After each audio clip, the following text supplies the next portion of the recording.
Milwaukee, 1971.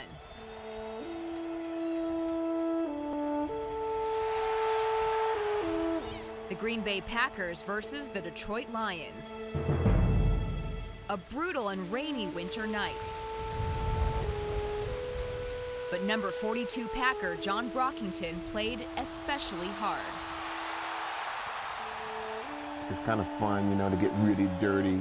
Yeah, everything is soaking wet. You probably pick up 5 or 6 pounds just because you're so wet. Your shoes are heavy. In the stands, a woman named Diane Scott watched enthusiastically despite the downpour. It was miserably cold and windy and rainy, and John had just a great night, even in the mud. And he was just my favorite Packer. And although they hadn't met, John became the subject of Diane's admiration for years.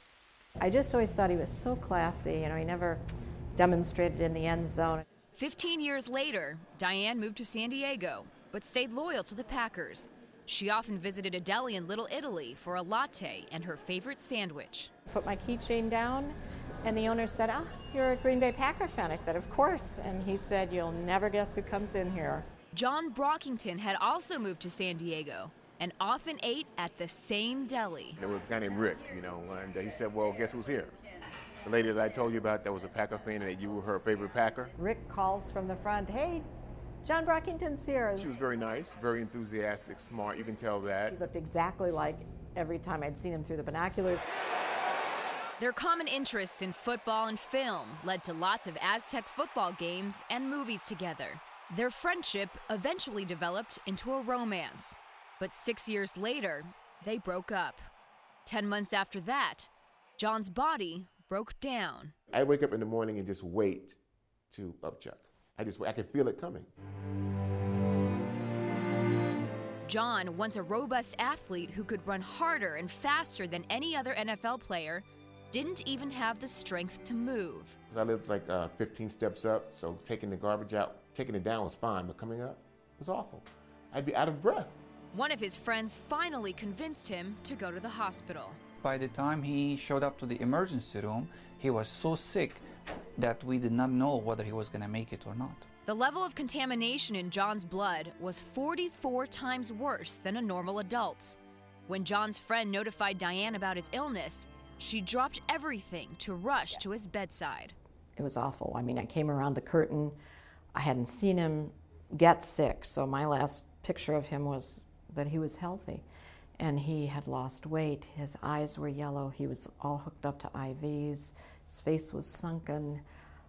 He looked horrible. John's kidneys had failed him. He needed a transplant. The first in line to be tested as a donor, Diane. But Dr. Fata didn't think someone as small as 5'2" Diane could provide a kidney big enough for 6' John. Turns out, she was a perfect match. We were shocked. Her kidneys were much, much larger than we originally thought. On November 28th, 2001, Diane gave John the gift of survival. What an enormous gift to say you can make well the person you care about.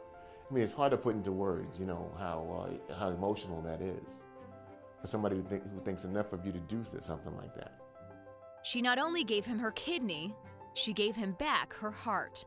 Almost 2 years later, Diane and John got married. The words, "in sickness and in health," especially poignant. We sort of feel like that part's behind us, the in sickness part, and so now we're enjoying the other half of it, and we are enjoying it. Part of their life as a couple, starting the John Brockington Foundation to help others like John.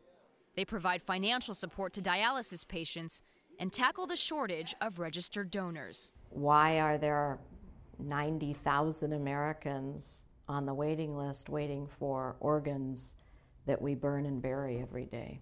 We could make that transplant list disappear in 5 years if everybody who could donate were signed up. So many lives waiting for fate to intervene, like it did for John. Me being in that stadium that night and being a Packer fan and moving to San Diego instead of San Francisco. Yeah. Yeah. Dropping the keychain. being friends, being a good temperament match as well as a good kidney match. That's not luck, you know.